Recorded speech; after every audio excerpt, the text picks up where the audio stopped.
I'm like, yes, she does, really, take my word for it. And she is, how many years did you think coordinator? Since 2006. Oh my goodness. So going on 10 years, nine years, going on 10 years being our field work coordinator. This is a big job, is all I can say. She handles close to 400 field work students a semester. You know, somewhere in that ballpark, yeah, 3-something to 400 every semester. So she deals with all of the, you know, if there's any, you know, questions, problems, or whatever, she's the lady you're emailing. And we're just so happy to have her because, trust me, when I have a problem, I'm like, Mrs. Thompson, help me, I don't know what to say, what to do. So anyway, I'm going to turn it over to Mrs. Thompson and take it away. We're just so happy to have you. Thank you. Good afternoon, everyone. And feel free to continue to and we're just going to share. First, I'd like to know how many of you are experiencing field work for the first time? And how many are experiencing their second field work? Okay, and everybody finishing up? The last one? Okay, so I've got a real variety of folks who have had field work. And I'm going to ask you while you're chewing. I was going to have you write, but we're going to shift. We may change things a little bit as we go, but that's good. I want you to think about becoming a teacher, okay, which is why you are in this field and taking these courses anyway, am I right? Okay. So while you're chewing, think about becoming a teacher.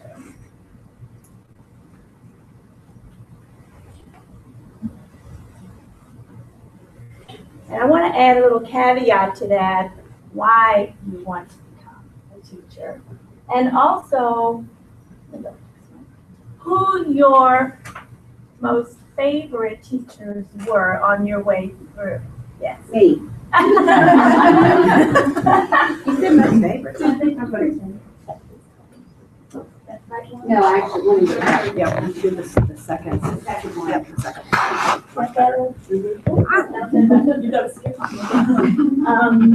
So who is one of your favorite teachers? Think of 3 things that describes that teacher. And then why is that teacher your favorite? And I was going to ask you to write those 3 things down, but you can multitask, but you can keep those 3 things in your head as well. Think about who is one of your favorite teachers, and it could be from elementary all the way through to college level. 3 things that describe that teacher, and why is the teacher your favorite? I'm going to give you about a minute to do that.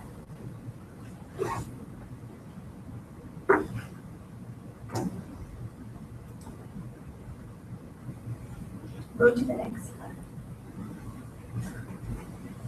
And the person who's sitting next to you, choose that person to be number 1. That person will talk first when you're going to pair. You know, think, pair, share, you know that strategy? Okay, you're in the pair, you'll be in the pair mode. And you're going to share the 3 things that you have talked about in your own mind as to why that teacher was your favorite. I don't have a bell, I'm just going to say ring, and then you're going to switch, making this, you're going to talk the second time. Okay? All right, do so now. Choose the person next to you. You can do it in 3. 3 is fine. 3 is fine. Chew and talk is fine. Chew and talk.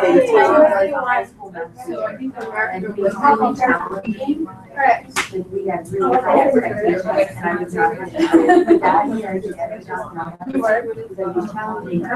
my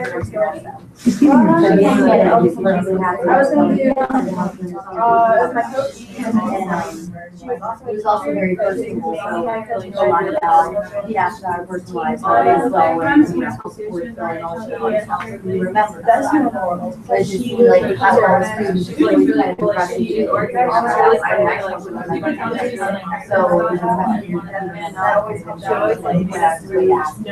what we're talking about like that. Like she doesn't have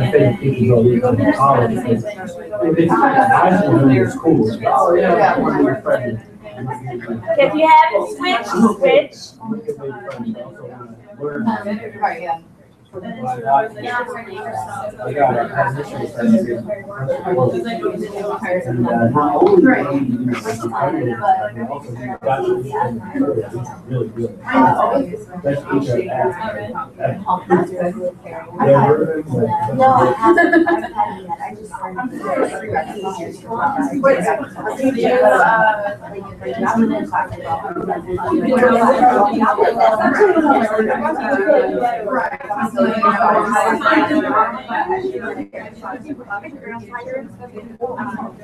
Okay, so everyone has had a chance to share, especially the groups of three. Everyone had a chance? Okay, give you another 30 seconds.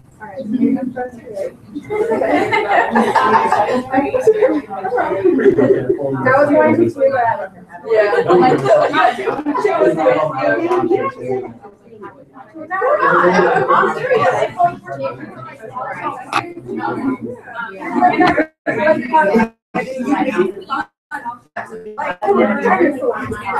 Yes, we did. You're telling me how you had I love it.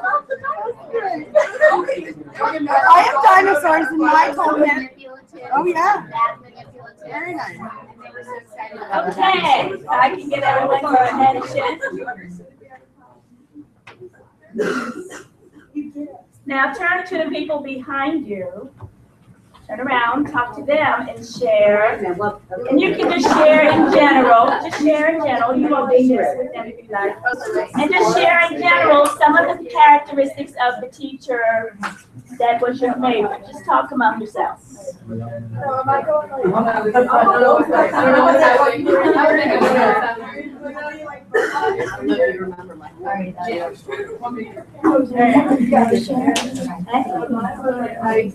I do. Mine was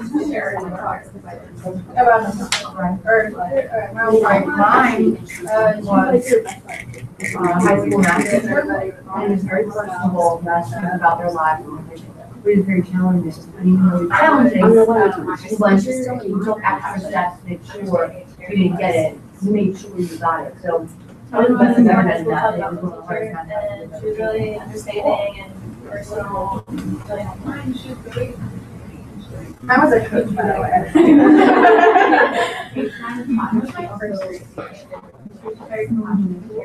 Okay, did everybody get a chance? I'm sorry. Two more? Okay. So my mom really loves us, you know, passion for what she teaches. To me, that so makes it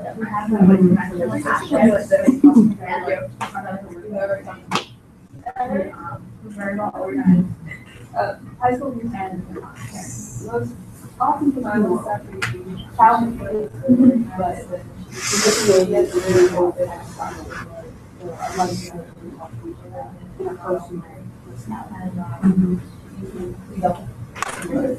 Oh, well, and then you had a favorite teacher at college. You guys ever have professor class? Really good, one of the best history teachers I had. Because it's all got me interested, it's more than just journalism. It got me interested. All of you gave me purpose while we were there, you gave me purpose while we were there. Friendly, wasn't so demanding about everything. That's the teacher I had by far. I'm a Civil War. Then African American history. Okay, so let's turn yourselves back around. Did you hear any similarities between the discussions that you had? Any distinct similarities? Okay, let me ask this question, which is something that I thought was interesting up here. How many of you had favorite elementary teachers? Okay, just these two. How about middle school? High school? Interesting. College? Very good. Absolutely. Yes, that's good. No, I mean my favorite. Oh, okay, that's good. Could I get one or two of you just to share a few commonalities that you heard with favorites? One share. You have to tell me your name. I'm Rachel. Sorry, my tag's on the Oh, okay. I'm Rachel, and I heard a lot about caring and able to bring like a costume together so it's not awkward situations and things like that. Okay. Anybody else? Want to one more person?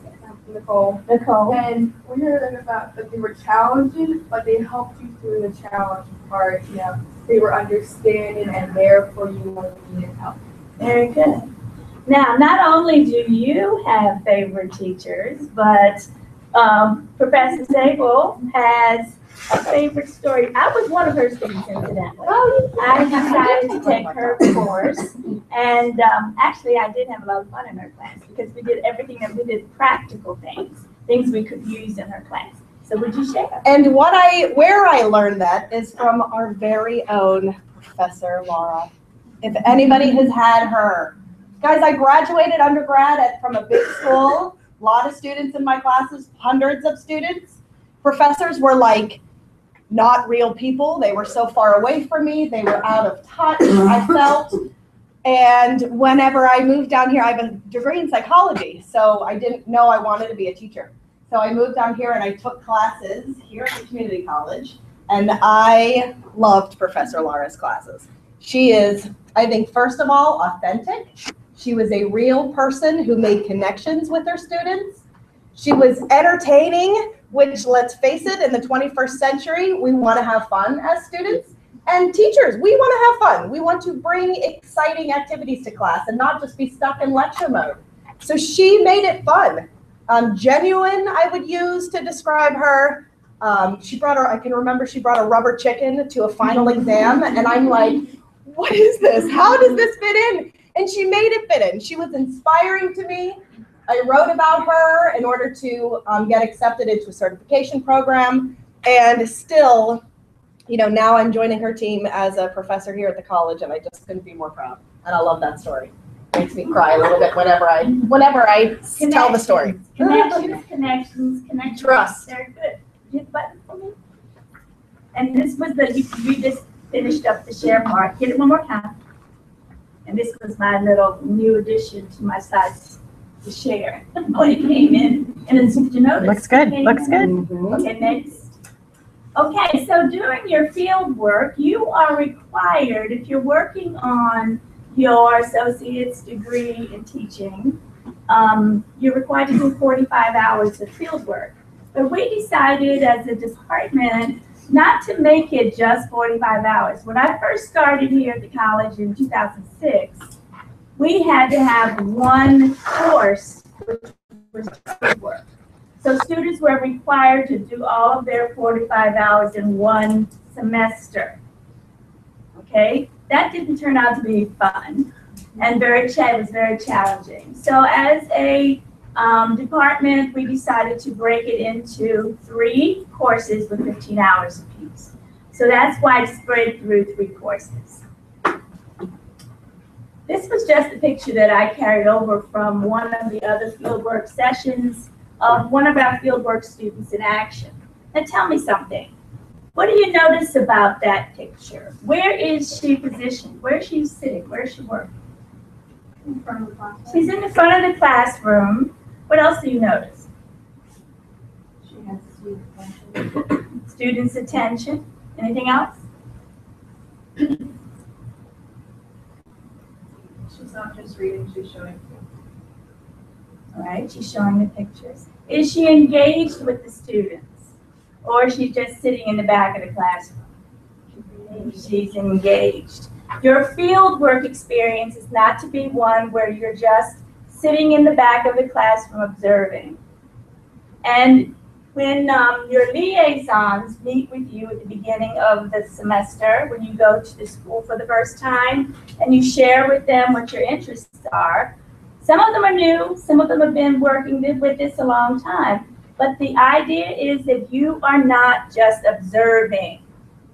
You are to be engaged with the students. That's why you do a background check. So you can do that with the students.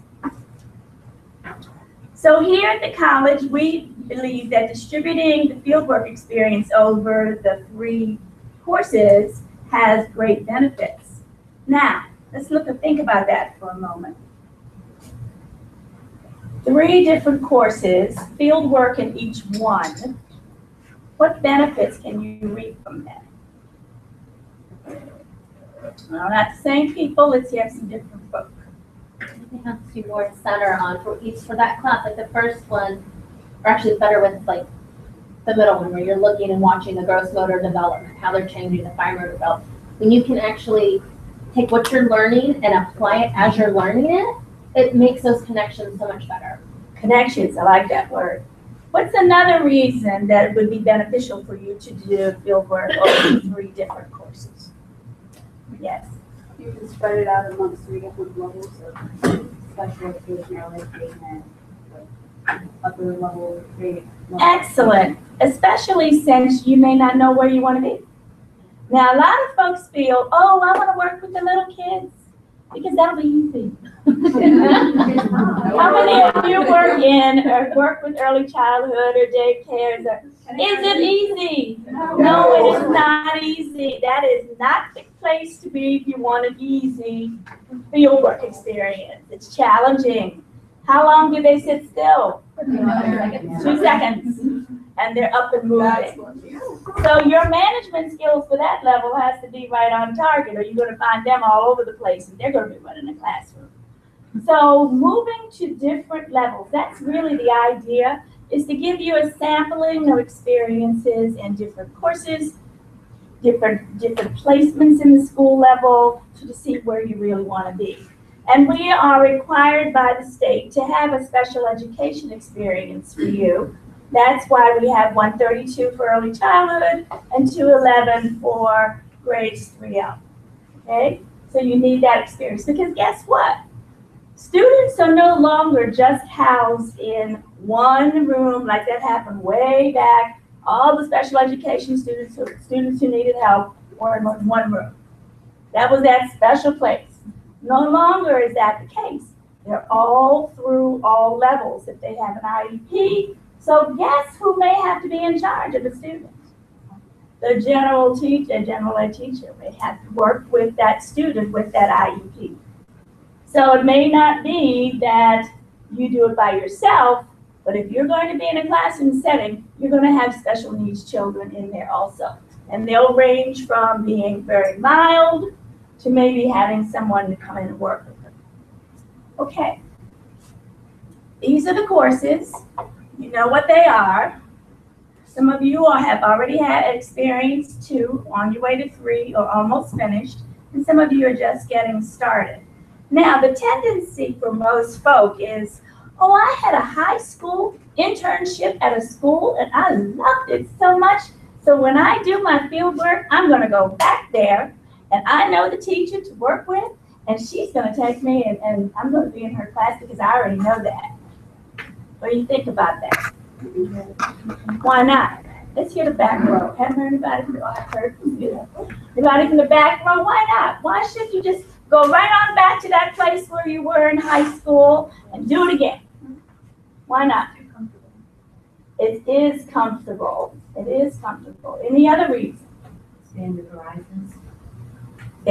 Excellent. Expand your horizons. And what do we do with flowers when we water them and put fertilizer on them?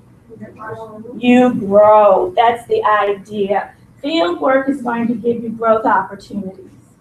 You're going to have the opportunity to see what it's like with different levels. See what it's like where you have to try different strategies. If you stay in the same place, or if a plant stays in the same pot, in the same place, with no water, no fertilizer, what's going to happen to it? It's not going to grow. So the idea is for you to grow. I have a question real quick. Yes. So because there are 45, we picked 3 of them. Which ones are the different ones? So everybody takes 111? No. No. That is your expert. Yeah.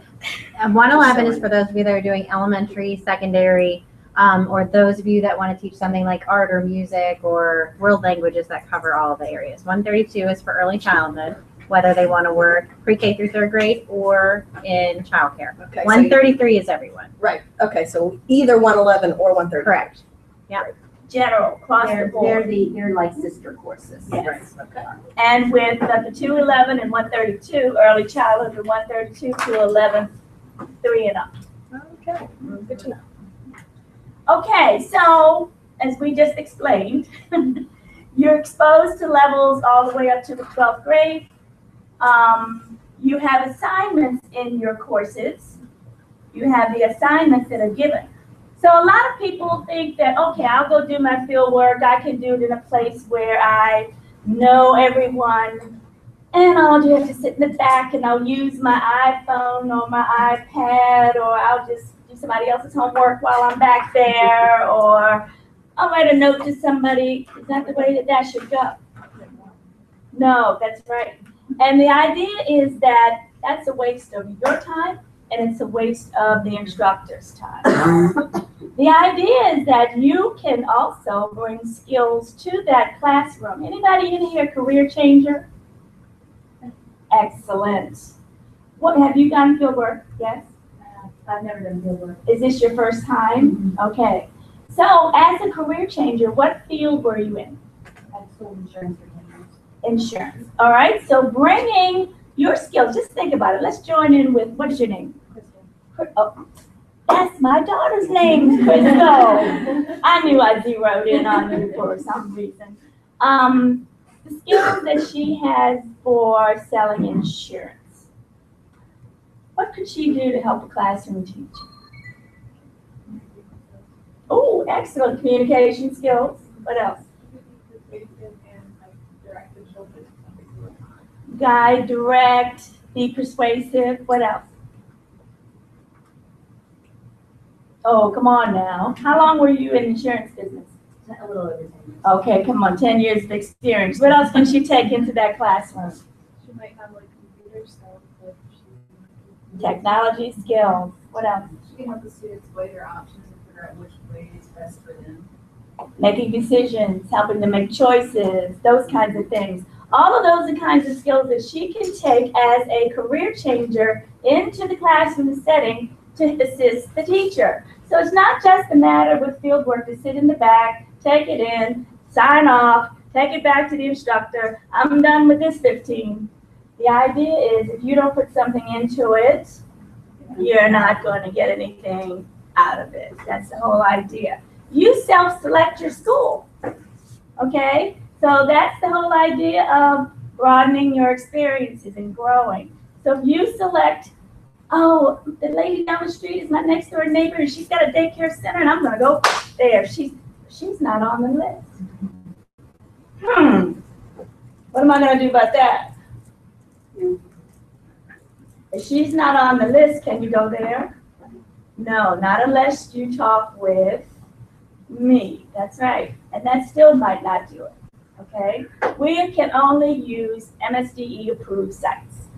All right? Just because you may work there doesn't necessarily mean that you can do it there.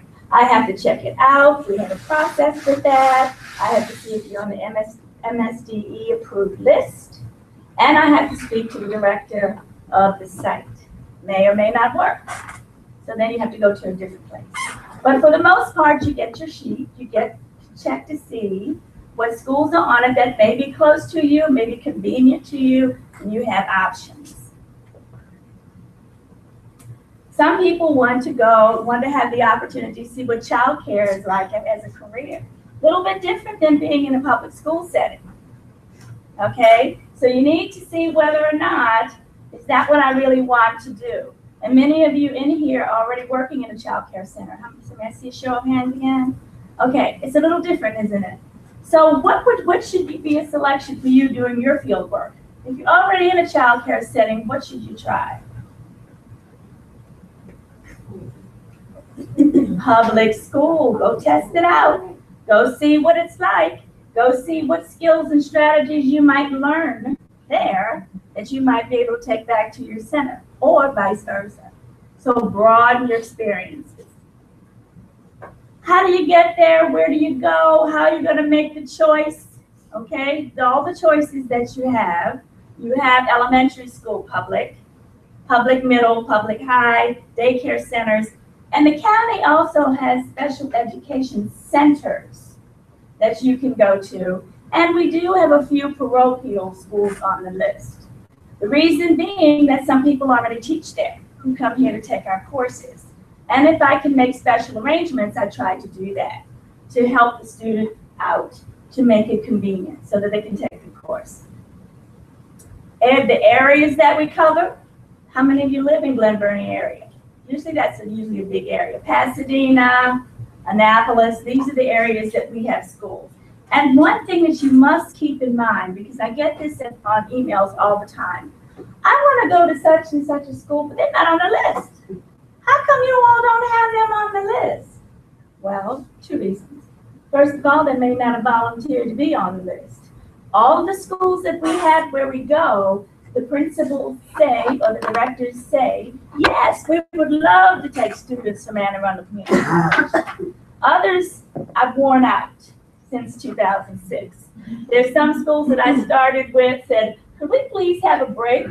Because some schools become very popular. Many of the schools around this area, very easy because you go taking classes here, you can just go to the school. Easy to go. You don't have to drive, go to South County, go to Glen Burnie. But then there are others that are new, have heard about it, are wanting to be a part of it, and so we take them on. But I do have to check it out before we go. As we talked about, it allows you that opportunity to match your course content with the real world experience.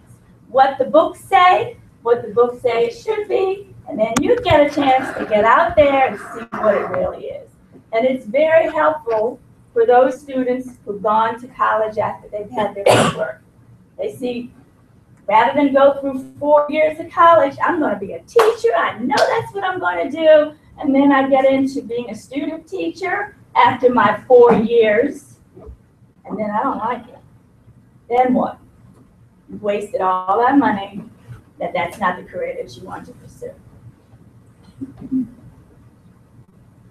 We talked about it allowing you to make decisions and being on a specific level or a specific content level. Now tell me your name again.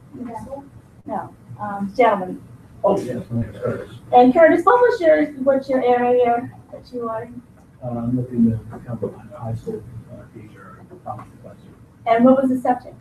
History. History. So a history buff. So he may want to even go to another high school and see what they're talking about. What's it like? What other things can I offer? What are some interesting things? And then you may get there and say, oh, I thought I was going to like this, but the demands for the school system are a little bit different than I thought. I thought maybe I could get in there and teach whatever I wanted. Not the case. But you get a chance to see what is it really like in the real world. These are just some of the opportunities that you can have in your field work experience. When you go in to talk with your cooperating teacher, it's not just the matter that, well, I'm going to sit here until somebody tells me what to do. You need to take the leadership and take the initiative to say to the teacher, gee, is it possible for me to sit in on a planning session? Is it possible for me to see how you put the grades in the grade book and you do the assessments?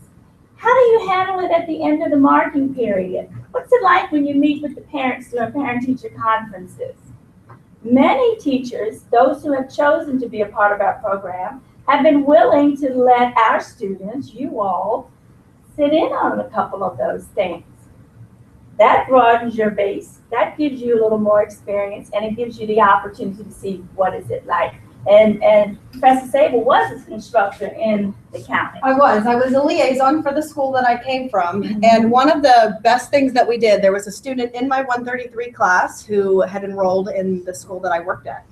And I invited her to go to a professional development session with me. So elementary, middle, high, all ACPS teachers are required to attend school-based professional development. Once a week, twice a week, every other week. Okay, it's different based on the school, but a lot of the schools have different focus. So like their magnet programs, they have, forget the other term for the magnet where it's just like a specialty site. So they have specific PD. So the school that I was at is an arts integration school. It's a performing and visual arts magnet. So the teacher who came to Bates, there it is, was very interested in that. So we planned it so that she attended a PD with me and we learned beatboxing and how to incorporate that into our classes. it was so great for then us to bring it back to our class, and we kind of shared with our students in 133 what we learned in beatboxing. It was a ton of fun. And the other thing to know is that 133, part of what we do for a homework assignment is a teacher disposition process. You guys, anybody familiar with teacher disposition? So you take a survey and you find out different areas of strength for you and areas of growth. And a lot of times the area of growth for students is professional development. And it's because your version of PD is this, okay? Being involved in the classes that you go to and the different associations that you're part of. So to incorporate a PD session into your fieldwork, I think is an extremely rewarding thing to do. It brings a lot of perspective. You get to see, you know, the way that teachers are then taught and how we as teachers are lifelong learners. So I highly encourage you to try to do that if it fits with your schedule. And another thing to add to the PD, that I was a principal during my time, my career in the school system. I ended up as a principal of 3 different schools. I had many experiences, varied based on the population. And we had a lot of our professional development sessions during our faculty meetings. So sometimes principals, and I had students from the college at my school. So I allowed some of the students to sit in on a faculty meeting. So that might be something that you could say to your coordinating teacher. Is it possible, do you think you could ask the principal if I could sit in on a professional development session if you have it? They might not let me sit in on the business session because that would be school business. But if it was a session where you might learn a new skill or learn something different, that might be a growth opportunity. So just giving you some suggestions of the ways that you can use your time. So you know about getting started. You've already had your orientation for field work. You know about your guidelines that you have to follow in your little packet. You know about how to select a school. Who is not registered for field work? This semester. There are only 3 of you. And you don't have to tell me why, but I'm hoping that what I'm sharing with you will give you some suggestions as to how to go about doing it. Following the guidelines in the process, I'm not going to go through that. You can read that yourself, or if you run into a snag, what do you do if you run into a problem? Who are you gonna call? Who are you going to call? Ghostbusters. Who are you going to email? Right. You're going to email me. I'm your person. I'm your problem solver. I'm your go-to. I'm the person that works it out for you. So don't just sit and say, oh, I can't get this done. Email me. I'm all through the guideline booklet. Okay? I'm your coordinator. See what I did? Your support folks. Your school liaison at the school is your support person. Your cooperating teacher is your support person. Develop the relationships. And here you have a whole host of others, your instructors. This was a picture we took a little while back, Yeah. like 2 years maybe. So all of your instructors support you as well as you know, you can ask them for assistance. You know about passing the background check? You know about that everybody have their green cards? Is there anybody who does not? Okay, that's the first thing you need. You know about having your ID badge from the school? You need to wear that when you go to the school where you're going to work, or the site or the center. You know about the sexual harassment video. Where is that? Speak up so they can. Oh, the AAPS? CPS, they were the public school webpage.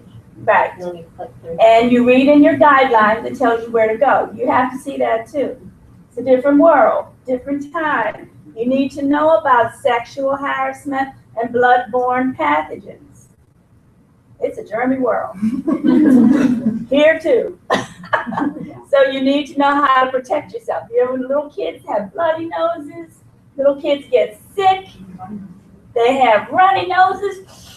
That's exactly what they do, and then they want to come grab you, right? And be careful of that as well. Hands-on and touching, be careful of that. Talk with your teacher that you're working with.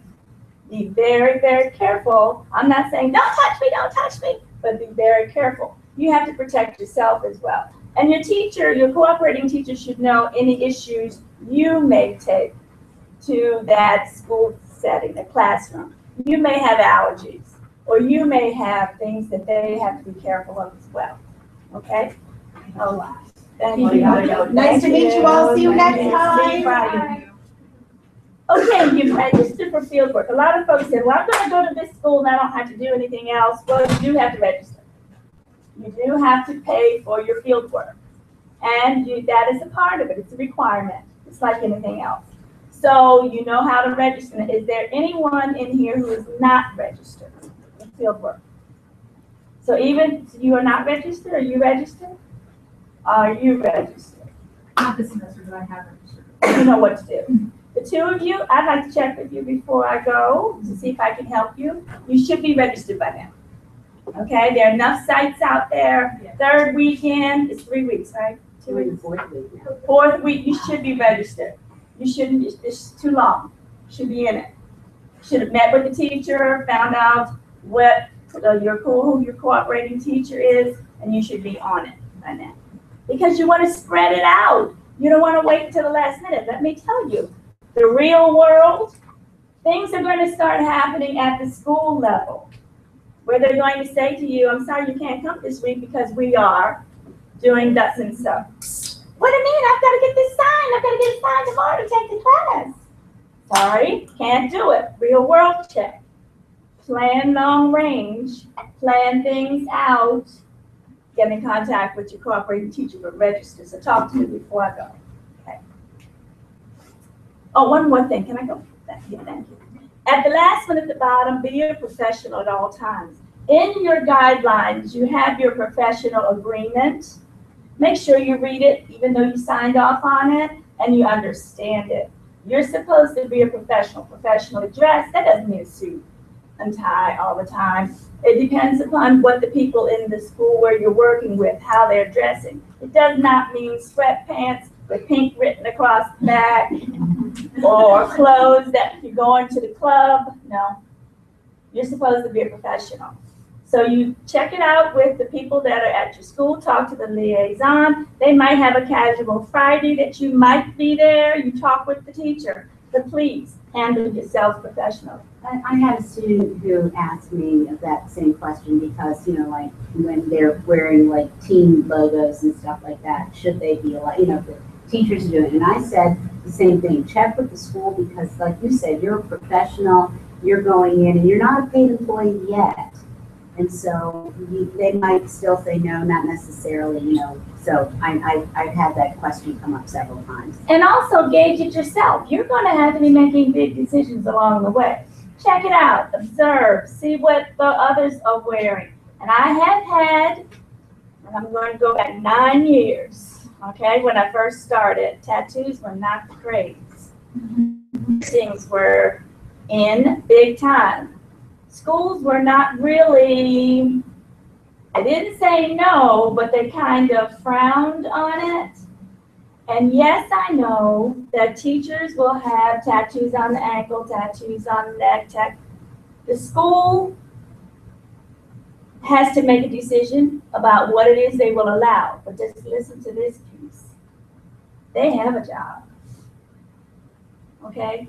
So how you present yourself while you're in your fieldwork experience could have an impact on you graduating from, if you go to a four-year school, or even when you finish here to go for a job, what kind of impression you left while you were doing your fieldwork could impact whether or not they would want to hire you. We have had numerous students hired for positions, substitute positions, working with individual students because they saw you as a fieldwork student. Because they saw students as fieldwork students.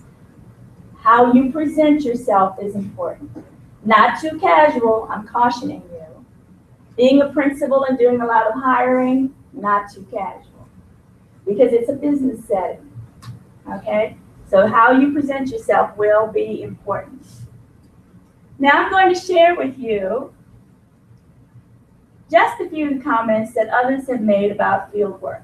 I'm not going to read them all, just one or two, and you can scan them as I read them. This is from an elementary school. My teacher provided an outstanding learning experience. She allowed me to ask questions about everything. She helped me to better understand why things are done. And you're on the other side now. You've gone through school, elementary, middle, high.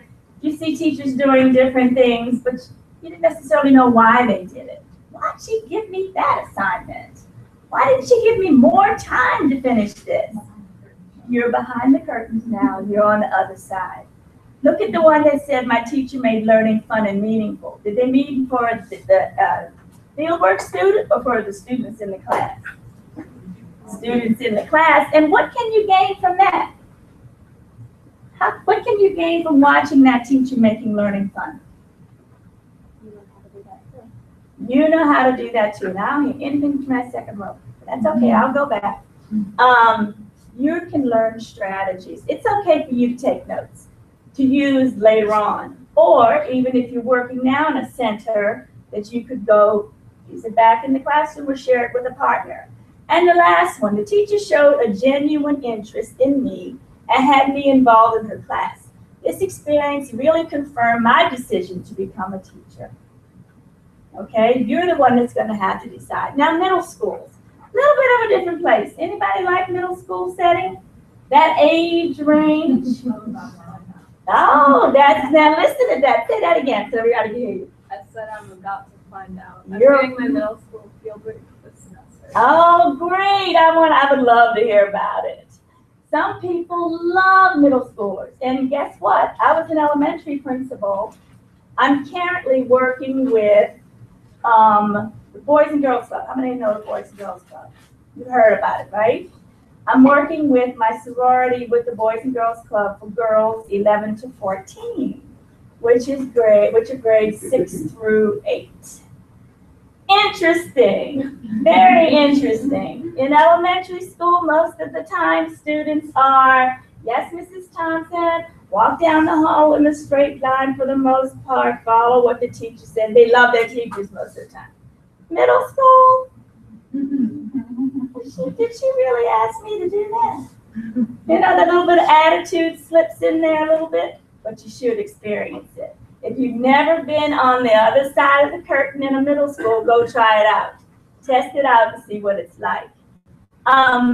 Looking at the third one down, the school principal, liaison, and teacher made me feel very comfortable. Always introduce yourself to the principal or to an administrator. If you can't get to the principal, the assistant principal. You never know when that might be helpful to you, just so they see who you are. Sometimes they call us back and ask us about, you know, what type of students you are. They hire. Sometimes they hire for part-time positions. And look at the last one. Middle school is the place for me. I want to go back. Okay, and high school, the teachers were very open to work with fieldwork students. The school staff was wonderful. They used many theories and strategies to get and keep the students involved. And I was invited to participate in staff meetings and planning periods, which is what Professor Sable just told you about. Now, special education is a little bit different.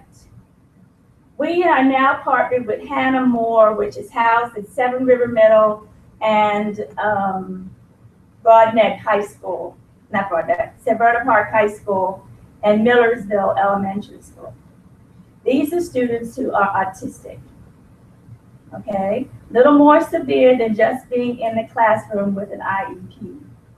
To go to some of the special sites, you really need to want to go there, and you need to have to be prepared to go there, okay? So if you choose to go to one of our special sites, then make sure that you are knowledgeable about going to a special education setting, okay? And not just a regular classroom setting, okay? The Associates of Arts and Teaching degree and Associate of Applied Science degree require field work. Can't pass the course unless you have the field work. You drag your feet, you don't spread out your time and try to push it, school's gonna push back. Because schools come first. What the schedule is at the school is first. You know, they're taking us on as students to work in their classrooms, but we have to work with them and their schedule. This is a saying that one of our instructors, Brenda, Dr. Urbana shared when I first came on board in 2006. A mind that is stretched by a new experience can never go back to its old dimensions. What does that say to you? What does that say? Say again? Well, where have I heard that? You have to be in 111 somewhere. 132. Oh, 132 also? Exactly. So if you're going to stretch your thinking, try new things, it's not going to go back to where it was. Okay?